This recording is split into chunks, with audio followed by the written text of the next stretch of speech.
I thought I was coming home. The night I found out, I had flowers in my hand. Stupid, I know. Looking back now, it feels like something out of a bad dream. The kind where you're running toward something warm and the ground keeps shifting under your feet. But that's the thing about hope. It doesn't warn you before it breaks you. I'd been away for 3 weeks, a pack summit in the Eastern Highlands. Mandatory attendance for all ranked wolves, no exceptions. Lionel had kissed my forehead the morning I left, told me to be safe, told me he'd miss me. And I believed him. I always believed him. I stopped at the market on my way back, got white lilies, his favourite, and a small jar of that honey he liked from the vendor near the east gate. I was going to make dinner. I was going to tell him the news I'd been holding in my chest like a secret flame for exactly 11 days. I was pregnant. I hadn't told a soul. Not my sister. Not my mother. Not even my wolf, who had been restless and wild ever since the second line appeared on the test. I wanted Lionel to be the first. I wanted to see his face. So I came home. I didn't knock. Why would I? It was my home, too. I had my own key, my own scent woven into every corner of that house. I pushed the door open quietly, thinking I'd surprise him, thinking maybe he'd already be in the kitchen or out on the back porch with a book. Instead, I heard her laugh first. It was bright, careless, the kind of laugh that belongs to someone who has never had to be quiet in her happiness, who has never had to shrink herself to fit inside someone else's life. But then I heard him, low, warm, the exact tone he used when he thought no one was watching the soft parts of him. I stood in the hallway. The flowers were still in my hand. His scent hit me the way it always did. Wood smoke and pine, the deep earthen pull of my mate. But underneath it, threaded through it like a stain, was something else. Something floral and unfamiliar, her scent. And beneath even that, the unmistakable, sharp sweetness of arousal that no wolf could hide and no mate could mistake. I didn't move. I don't know how long I stood there. Long enough for the lilies to feel heavy. Long enough for the truth to stop being something I could talk myself out of. When I finally stepped back from that doorway, quiet, the way I'd been trained my whole life to be. Careful. Amy, don't cause a scene. Something in me had already made a decision my mind hadn't caught up to yet. I set the flowers down on the hallway table, right next to the framed photo of our mating ceremony. I walked out. I didn't slam the door. I didn't scream. I didn't let a single sound leave my throat, even as everything inside me was collapsing. My wolf whimpered once. Then it went very still. And somewhere in the wreckage of that moment, standing outside in the cold, with my hands empty and my heart destroyed, and a secret growing inside me that he would never be the first to know, I understood something with perfect, terrible clarity. He had chosen her, which meant I had to choose myself. Chapter 1. Everything I left behind. I gave myself one night. One night to fall apart completely, in private, thought where no one could see it, and no one could use it against me. I checked into a small lodge on the edge of the Westfield neutral territory. The kind of place that didn't ask for pack affiliation, didn't require a name they could trace, just a cash payment and the understanding that some guests needed quiet more than they needed service. I sat on the edge of the bed in my coat, still dressed, still holding my keys, and I let it move through me. All of it. The memory of his voice in that room. The scent of her threaded through everything I had trusted. 4 years of small moments I was now being forced to re-examine. The evenings he came home late, smelling of somewhere he didn't explain. the trips I hadn't questioned, because I had believed, genuinely and completely believed. Not that Lionel was the kind of man who meant what he said when he said it to me. I cried until I couldn't. Then I sat in the silence and pressed both hands flat against my stomach, and I made myself think clearly. I was pregnant. That fact didn't change because he had broken something. The life inside me was not responsible for what its father had done in that room. And whatever I decided next, whatever shape my life took from this point forward, that child was coming with me into it. Protected, wanted, loved in the way I had intended to love it from the moment those two lines appeared. So I thought. I am not an impulsive woman by nature. Lionel used to say that about me, sometimes warmly, and sometimes with the faint edge of a man who found stillness in a woman slightly inconvenient. Amy thinks before she moves, he'd tell people, but like it was both a compliment and a mild complaint. He was right. And that night, sitting in a lodge room with my whole life dismantled around me, I used every bit of that stillness. If I went back and confronted him, what would I have? A scene. His guilt, maybe, or his deflection. Lionel was extraordinarily good at deflection. The other woman's name. An argument that would end with me smaller than when it started. My secret dragged into the light on his terms, in his space, in a moment he would control because he always controlled the room. No, if I stayed in the pack, even if I left him, even if I filed for formal mate dissolution, I would be the rejected Luna. The woman Lionel had moved on from. I knew how pack politics worked. I had watched them long enough. Within a month there would be a new female at his side, as probably the one whose scent was already living in my home. And I would be a footnote, a first attempt, a cautionary tale that other ranked wolves would reference quietly at summits when they thought I couldn't hear. No, my child would not be born into that story, would not grow up as a footnote. By the time the sun came up, I had a plan. Not a full one. Grief doesn't allow for full plans, not yet. But a direction, a shape, enough to move toward. I called my cousin Sarah before dawn. She lived 3 territories east, in Maplecroft, a small, quiet pack that had no alliance with Lionel's and no particular interest in his politics. She was the only person I trusted completely, the only one who had never been impressed by the Alpha King title, who had looked at Lionel at our mating ceremony and said privately to me, "He's handsome, Amy, but make sure he knows he's lucky." I had laughed it off at the time. She answered on the second ring. She didn't ask many questions. She just said, "Come." And that single word was enough to make my eyes burn all over again. I went back to the house once. Only once. And only in the early morning when I knew Lionel would be at his offices for the Alpha King's Standing Council meeting. A meeting he never missed. Not for anything. I had exactly 90 minutes. I took what mattered. My mother's ring, which I kept in the back of my jewelry box, and never wore because it was too precious. The savings I had kept in my own account, money from my work as a pack healer, separate from the household funds, separate from anything that had his name on it. My credentials and certifications, a photograph of my sister from before. She moved abroad, or the small carved figurine my father had left me. The things that were mine before I was ever his. I stood in the bedroom doorway before I left, just for a moment. His jacket was hung over the chair the way he always left it. His book was open on the nightstand, face down, spine cracking the way I had asked him 100 times not to do. The room smelled like him, familiar and traitorous, and underneath it, faint but present, her again, even here, even in the room we had shared. I turned away.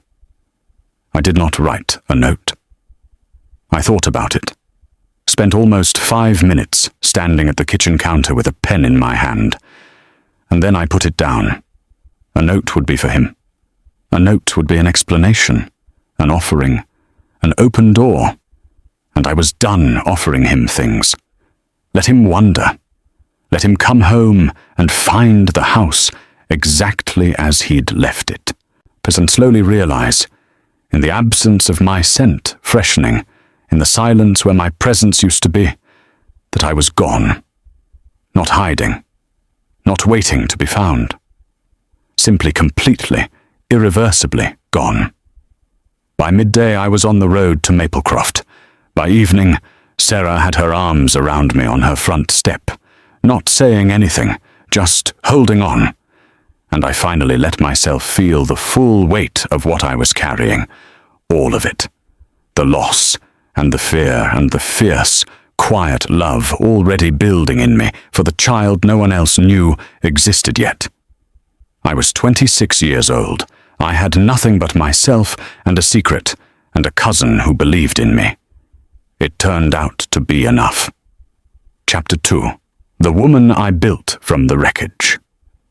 3 years doesn't sound like a long time until you've lived it in survival mode. The first few months in Maplecroft, as I was just going through motions. Wake up, eat something, go to work, come home, repeat. Sarah would watch me from across the kitchen table with that look she had. Not pity, she knew better than to give me pity, but something careful and steady, like she was monitoring me the way I monitored patients, making sure I wasn't going under. There were nights I came close, not in the dramatic way people imagine when they hear a story like mine. No one finds you on a ledge.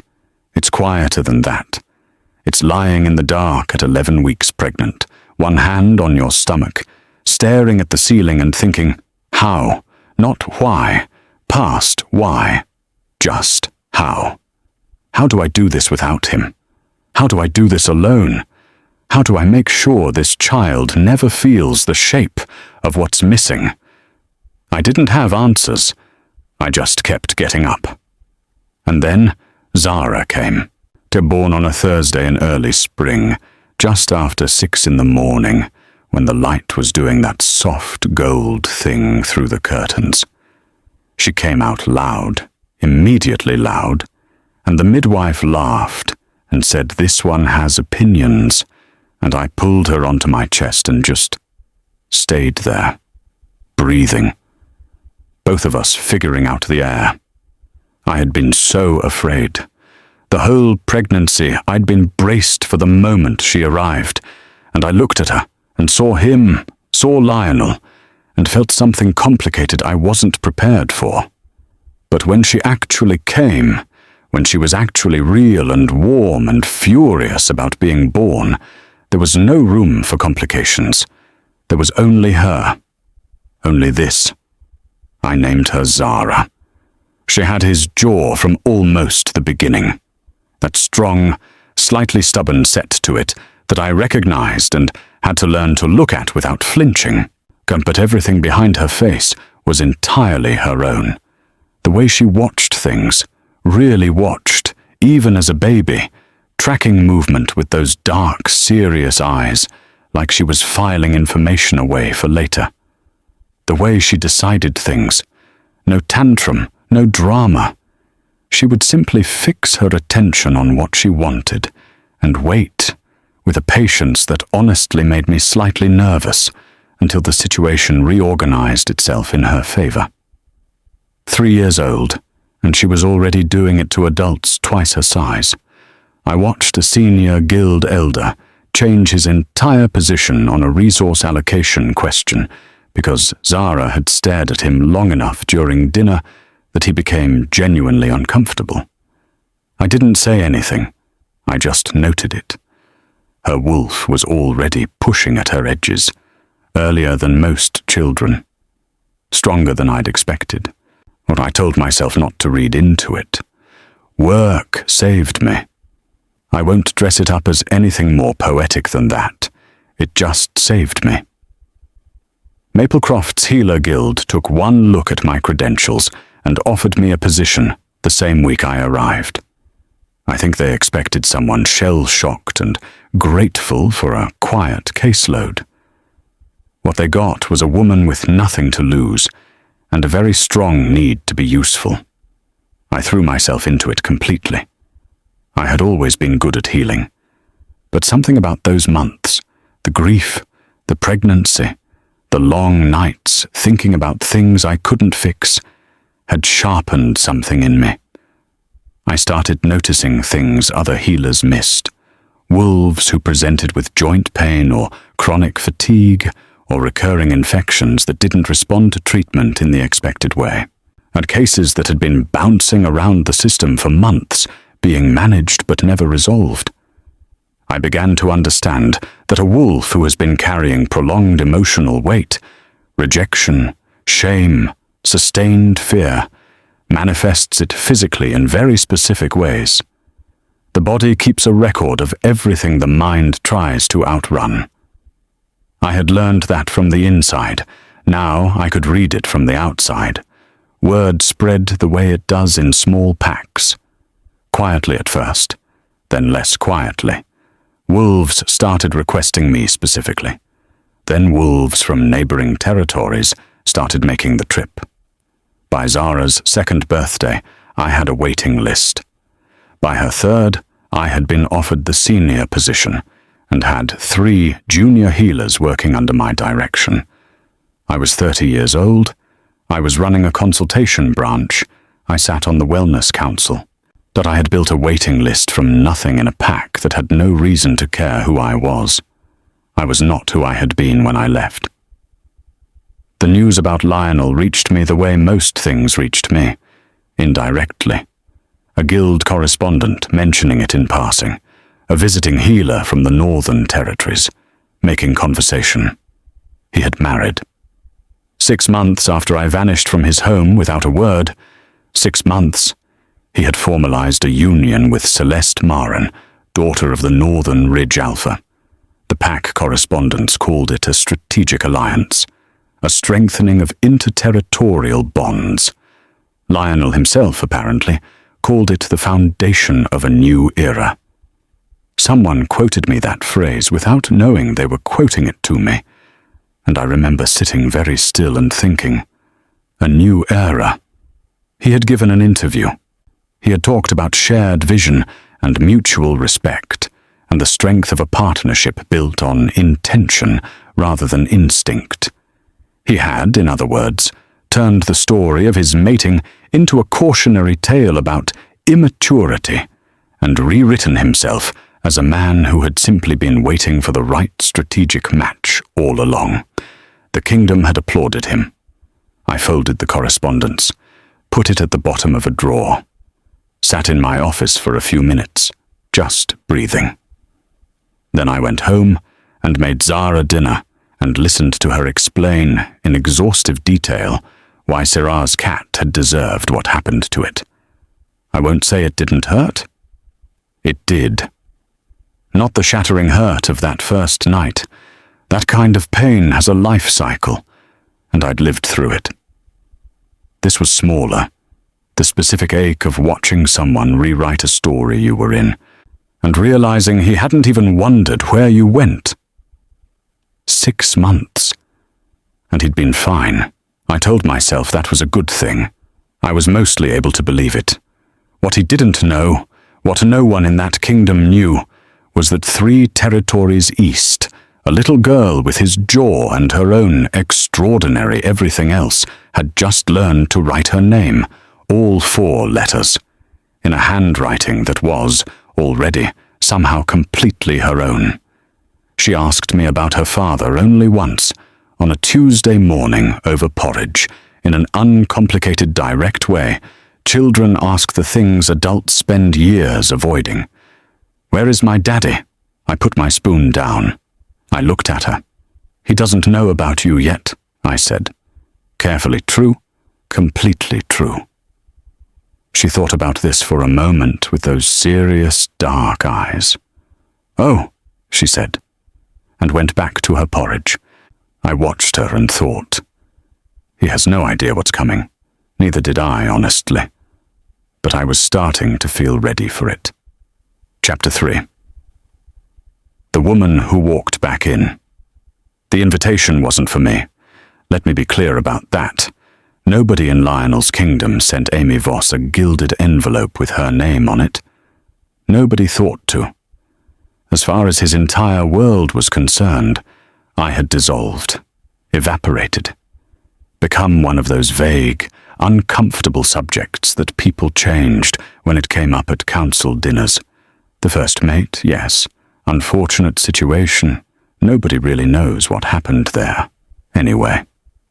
The invitation was for the Maplecroft Healers Guild. Our senior council had been formally requested to attend the royal mating celebration of Alpha King Lionel Ashford and Celeste Marin of Northern Ridge. It was a diplomatic gesture. Lionel's kingdom shared a trade route with Maplecroft, and including the Guild Wellness Council in the celebration was the kind of political softness that made interpack commerce run smoothly. My name appeared on the attending list because I was a senior advisor, because I had earned that seat at that table, in that guild, in that council, through 3 years of work that had nothing to do with him. My guild elder, Prentice, handed me the invitation on a Monday morning, with his reading glasses still on his head, not looking up from his correspondence. Formal representation required. You'll go as lead delegate. I looked at the gold lettering. The mating celebration of Alpha King Lionel Ashford and Celeste Marin. The date. The venue, his great hall, the same one I had stood in as his mate, more times than I could count. All right, I said. Prentice looked up then, something searching in his expression. He knew pieces of my history, not everything, but enough. You're certain? I'm certain, I said. And I was. That was the part that surprised even me.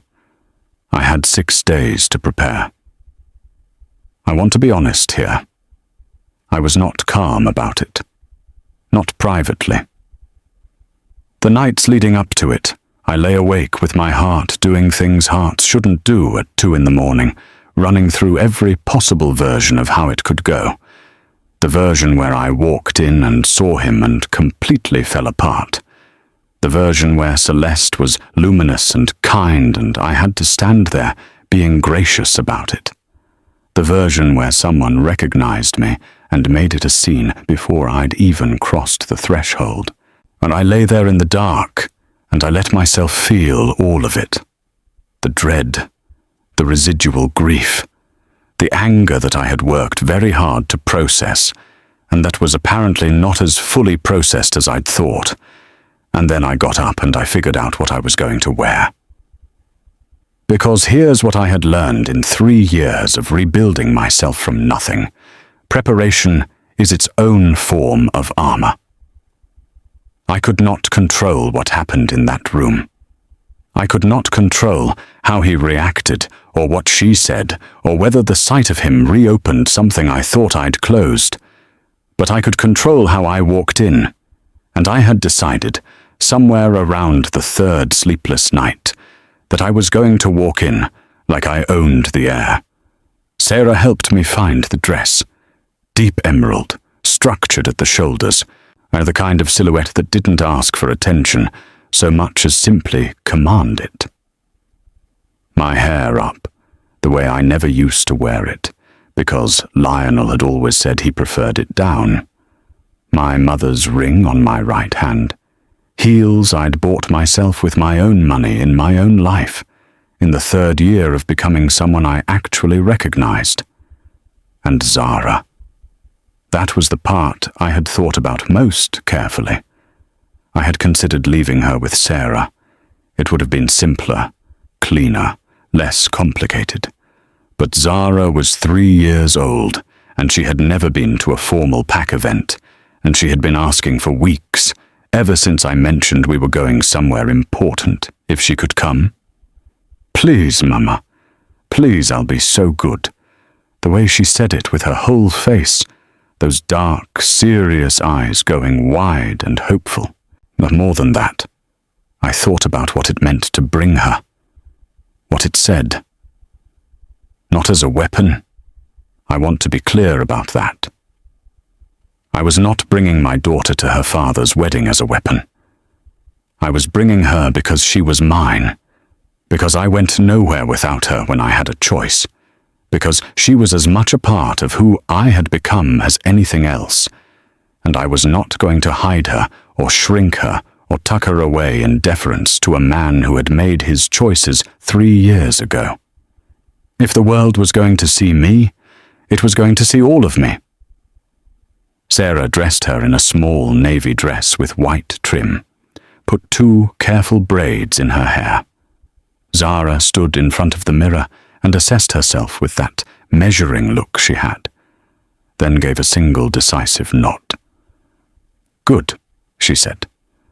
Sarah caught my eye over her head and pressed her lips together, or not smiling, barely. We arrived at the great hall mid-evening. The celebration was already in full motion, the kind of event that announces itself before you reach it. Music and warm light spilling out into the night air, wolves in formal dress moving through the entrance in clusters, guild delegates from 6 territories, senior pack officials, the Northern Ridge contingent in their distinctive silver and blue, the whole careful architecture of a political mating ceremony designed to look like joy and function like an alliance. I walked in with the Maplecroft delegation. Zara's hand was in mine, small and warm and completely trusting, and I kept my pace even, my shoulders back, my face composed.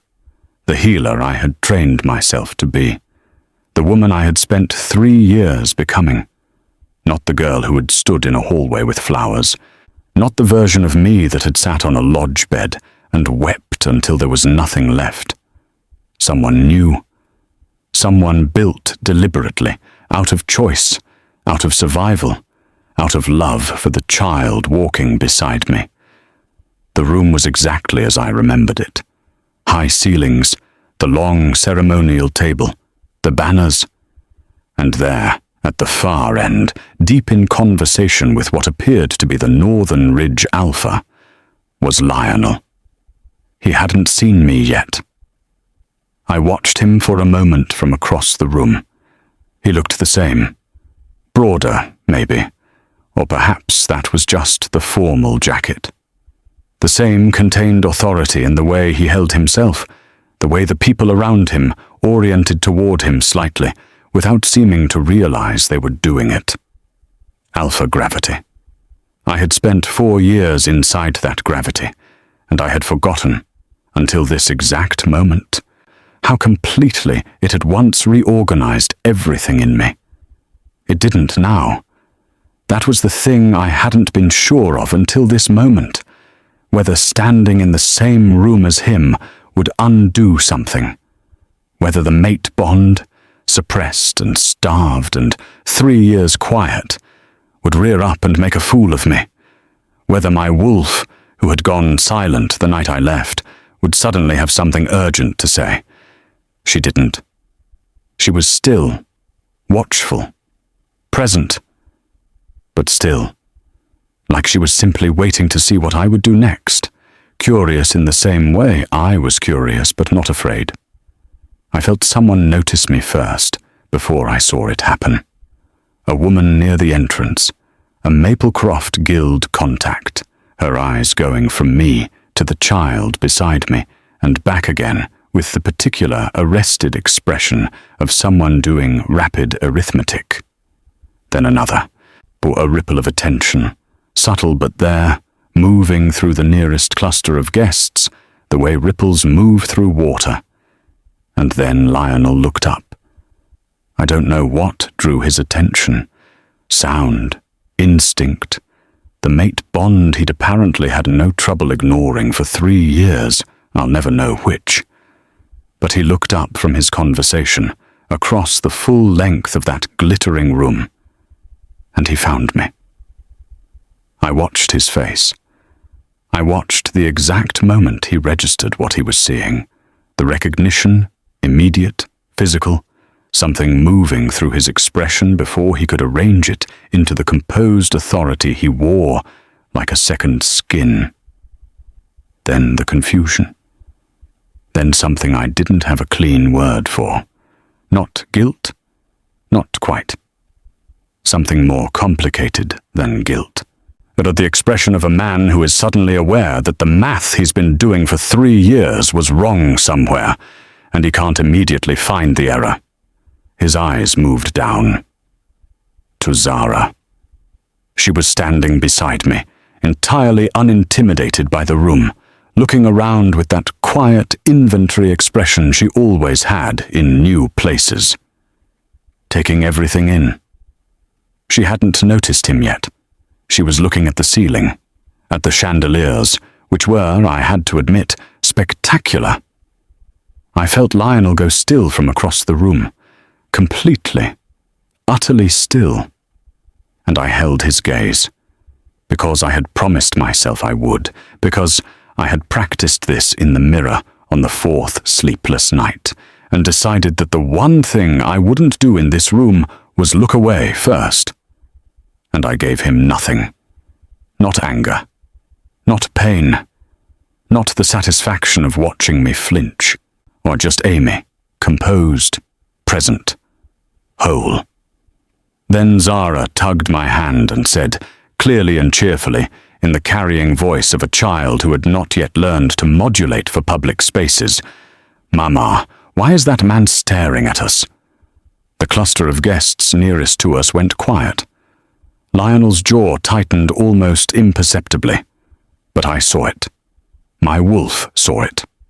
I looked down at my daughter, her dark eyes, his eyes, looking up at me, waiting. "I'm not sure," I said calmly. "Let's find our seats." And I walked us forward into the room. Chapter 4. The question that changed everything. I had a plan for the evening. Sit with the Maplecroft delegation, represent the guild with dignity, eat the food, make the appropriate conversation, smile the appropriate amount, leave before the formal ceremonies conclude, clean, contained, no drama. That was the plan. And Zara had other ideas. Not maliciously. That's the thing about 3-year-olds. They don't do anything maliciously, which somehow makes them more dangerous than people who do. She was simply herself. Curious, alert, already completely at ease in a room full of strangers in a way I had never quite managed at any age. Within 20 minutes of finding our seats, she had charmed the elderly Northern Ridge delegate to her left into sharing his bread roll, acquired a small decorative flower from the table centerpiece that she was now wearing tucked behind her ear, and was engaged in what appeared to be a deeply serious conversation with the delegate's assistant about whether the chandeliers were made of real crystals or glass. "Glass just tries to look like crystal," she informed him, with the authority of someone who had given this considerable thought. "They're not the same," he agreed immediately, completely. I noticed he was also sitting slightly straighter, the way adults did around Zara when they sensed, without being able to articulate why, that she expected to be taken seriously. I was watching her, and I almost forgot where I was. That was the gift she gave me constantly. The ability to be entirely in the present moment, because she required all of it. Then I felt him. Not saw, felt. The way you feel a change in temperature or pressure, something the body registers before the conscious mind catches up. The mate bond, quiet for 3 years, folded down into something small and dormant, gave a single low pulse, like a warning bell struck once and then silenced. I straightened in my chair, but Lionel was crossing the room. He was doing it carefully, not rushing, not making it obvious, moving through clusters of guests with the smooth navigation of a man who had spent his whole life crossing rooms without appearing to try. But he was coming toward us, toward me. His face was arranged into something neutral and composed, and only someone who had spent 4 years studying that face would know that the careful blankness of it meant the opposite of calm. I had approximately 30 seconds. I used them to breathe, to remind myself of every single thing I had built in 3 years that had nothing to do with him, to feel the solid fact of my daughter beside me, her small, warm shoulder pressed against my arm, still talking to the delegate's assistant about light refraction or something equally unexpected. Then he was there. He stopped at a distance that was just slightly too far for a private conversation and just slightly too close for a coincidental one. The calculated distance of a man who hadn't decided yet how much of this he wanted, witnessed. Amy. Just my name, the way he said it. Quiet, controlled, with something underneath the control that he was working very hard to keep underneath it. I had heard him say my name 10,000 times. This was not any of those times. This was new. This was a man who had rehearsed something on his way across the room and was now standing in front of the actual person and discovering that rehearsal had not prepared him. I looked up at him. "Lionel," I said. Same energy, completely even. He held my gaze for a moment, searching for something, the version of me he remembered, maybe, but the one who softened when he looked at her, the one who rearranged herself to accommodate the shape of his silences. He didn't find her. "You're here with the Maplecroft delegation," he said. Not quite a question. "Senior advisor," I said. "I've been with the guild for 3 years." Something moved across his face at 3 years. He heard what I meant by it, the precise measurement of exactly how long I had been gone, said back to him without inflection. "I didn't know," he said. "No," I agreed. "You wouldn't." Silence. The kind that has weight and history in it. The kind that the people immediately around you can feel even when they can't hear the words. I was aware of the Maplecroft delegates, becoming very still with the practiced discretion of people pretending very hard to be interested in other things. And then Zara turned around. She had finished her conversation about chandeliers and had rotated in her chair with the easy physical confidence of small children who haven't yet learned to be self-conscious about their bodies, and she was now looking at Lionel with open, uncomplicated curiosity. Children don't do social distance. She looked at him the way she looked at everything, directly, assessingly, with no particular agenda except to understand what she was looking at. Lionel looked at her. I watched it happen in real time. I watched his eyes move over her face, the jaw, the brow line, the dark eyes that were looking back at him with an expression that was, I had been told on multiple occasions, disconcertingly similar to his own. And I watched the color shift in his face. Not dramatically. He was too controlled for drama. But the careful composure cracked, or just slightly, just at the edges, like pressure finding the weakest point in a structure. His jaw tightened. "Who is—" he started. "Mama." Zara patted my arm to get my attention, not taking her eyes off Lionel. "Who is this man? He keeps looking at me like he knows me, but he looks confused." Somewhere to my left, I heard a very quiet, very swiftly suppressed intake of breath from one of the delegates. The Northern Ridge elder, who had given her his bread roll, had gone entirely still. Lionel said nothing. He appeared, for possibly the first time in his adult life, to have nothing to say. I looked at my daughter. Her small face was turned up toward mine, perfectly patient, waiting for the answer the way she always waited, like she had all the time in the world and was confident the answer would eventually come to her. "This is the moment," what some part of me said quietly. "This is the moment you've been walking toward for 3 years without knowing what it would look like when you got here." I had not planned this. I want to be absolutely clear about that. I had not brought Zara here, as a weapon or a reveal or a carefully staged moment.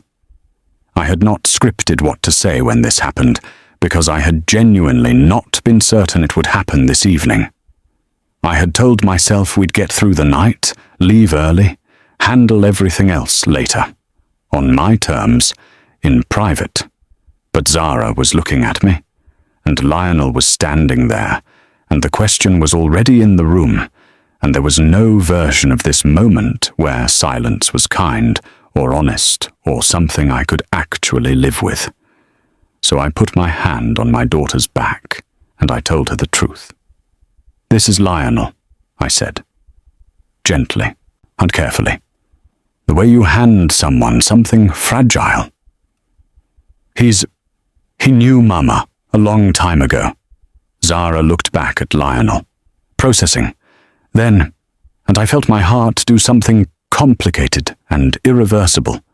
She tilted her head in that particular way she had, the exact angle of Lionel's head when he was working something out, and she asked the question, completely guileless, completely calm, in the clear, carrying voice of a child who simply wanted information and saw no reason not to ask for it directly. "Are you my daddy?" The room didn't erupt. It didn't gasp or scatter. It did something quieter and more devastating than that. It simply stopped. The Northern Ridge Alpha, a man who had built his reputation on ironclad alliances, didn't just stop talking. He stepped back from Lionel as if the king had suddenly become infectious, or the strategic alliance that the papers had praised for months was dissolving in the span of a single heartbeat. He looked at his daughter, then at Zara, and the humiliation on his face was the loudest sound in the room. Lionel wasn't just a man with a past. He was now an alpha king who had lied to his most powerful ally. Conversations died mid-sentence. Glasses paused halfway to mouths. The music from the far end of the hall kept playing, oblivious, the only sound for what felt like a very long time. Lionel looked at Zara. Zara looked at Lionel, and somewhere behind him, I saw it without meaning to. More saw it because I had been bracing for it without realizing. Celeste had turned from her conversation with the Northern Ridge Alpha and was looking across the room at her new mate, standing in front of a woman she'd never seen and a child with his face. The expression on Celeste's face was one I recognized. I had worn it once, standing in a hallway with flowers. Lionel's mouth opened, closed. He looked at me, and in his eyes, past the shock, past the composure he was desperately trying to hold together, I saw the exact moment he did the arithmetic, the timeline, the disappearance, the 3 years, the child in front of him who had his bone structure and his watchful eyes, and absolutely none of his arrogance, thank God. I saw the moment he understood what he had lost, not what he'd done. That reckoning would come later, in private, as in the long hours of a night I would not be present for. But what he'd lost, the specific, irreplaceable shape of it. Standing in a room full of people at his own wedding celebration, with his secret heir, looking up at him like he was a puzzle she was deciding whether or not to bother solving. Zara. I kept my voice even, my hand steady on her back. Why don't you go back to talking to Mr. Ademi about the chandeliers? Mama needs 1 minute. She considered this, looked at Lionel one more time with those patient dark eyes. "Okay," she said, and turned back to her conversation. Just like that, completely unbothered, already asking the delegate something about whether crystals could be made into other shapes. I stood up, not to be theatrical, because I needed to be on my feet for what I was about to say. I needed to be standing. I looked at Lionel, kept my voice low enough that it was between us, not the room. "She's 3 years and 4 months old," I said. "She's healthy and she's extraordinary and she's mine. I'm not here to disrupt your evening. I'm here because my guild sent me, and I've earned my seat at this table. What happens from here is a conversation, but not tonight, and not like this." He opened his mouth. "Not tonight, Lionel." He closed it. I held his gaze for one more moment, steady, whole, the version of me that had been built in the years since he last saw me, the version that no longer needed anything from him to feel like a complete person. Then I sat back down, turned to the Maplecroft delegate on my right, and asked him a perfectly normal question about the guild's upcoming southern expansion. My hands were shaking slightly under the table. Nobody saw. Chapter 5. What happens after the room? The drive back to Maplecroft took 4 hours. Zara fell asleep 20 minutes in, the way she always did in cars, suddenly and completely, like a switch flipped, her head tipped sideways against the window, the little decorative flower she'd taken from the table centerpiece still tucked behind her ear. I drove in silence. No music, just the dark road and the hum of the engine and the occasional sound of her breathing from the back seat. I kept waiting to fall apart. It didn't happen. I had expected the drive home to be the place where everything I'd held together in that room finally came loose. I'd held myself so carefully all evening, the breathing, the steady hands, the even voice, and I knew from experience that the body sends the bill later, always, or usually at the worst possible moment. I had tissues in the glove compartment. I had mentally prepared for ugly crying somewhere around the second hour. Instead, I just felt quiet. A specific kind of quiet I hadn't felt in a long time. Not the hollow quiet of that first night in the lodge. Not the exhausted quiet of early survival. Something cleaner than that. Something that felt, if I was being honest with myself, a lot like the end of something. Not closure.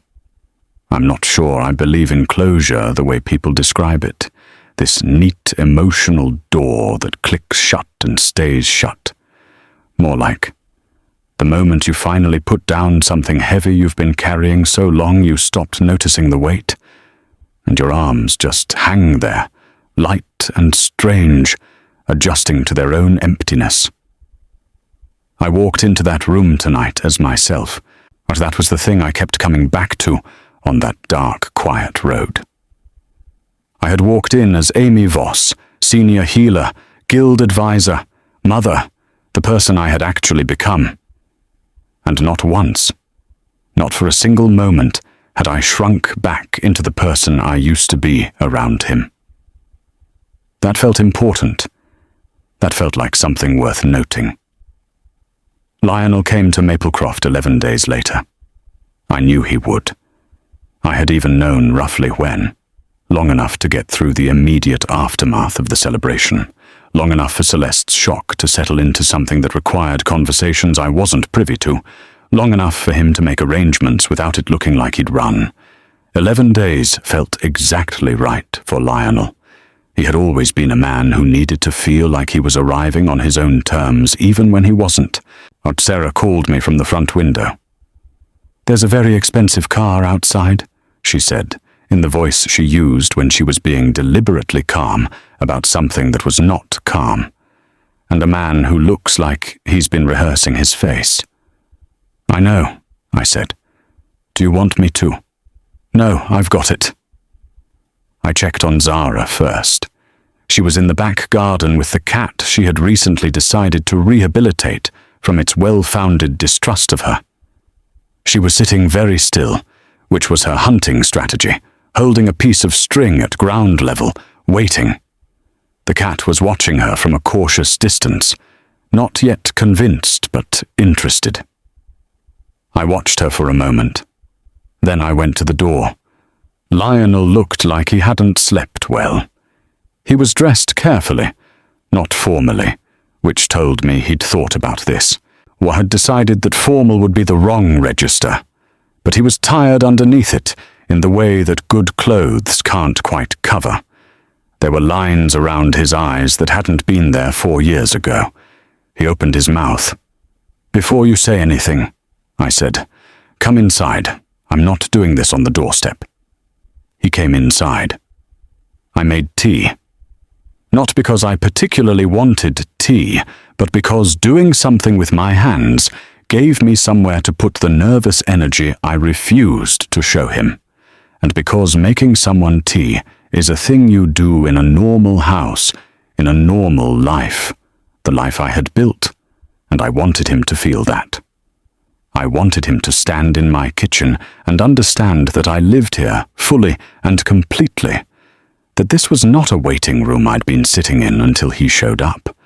He sat at the table, looked around the kitchen slowly, at the drawings stuck to the refrigerator, Zara's, a new one every week, currently a series of what she described as wolves at a fancy party, at the row of healer's texts on the shelf above the counter, at the small carved figurine from my father, which I kept on the windowsill above the sink.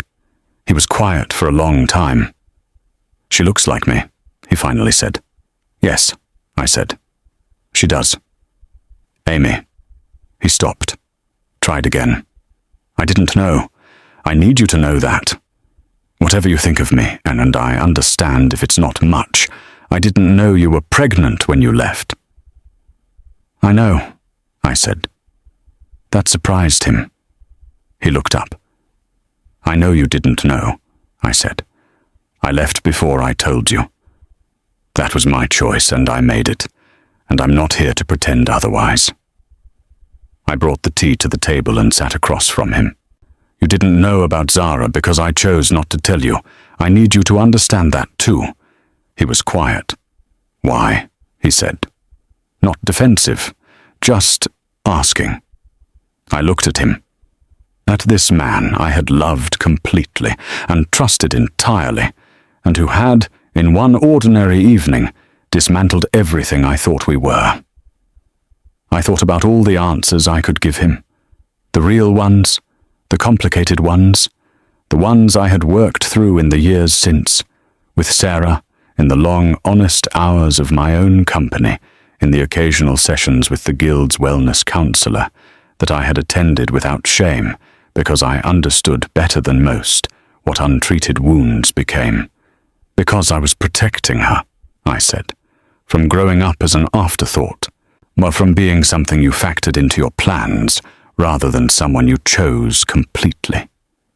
I wrapped my hands around my mug, and because I needed to know I could do it myself, I needed to know that she and I were real and whole and enough, without any of this.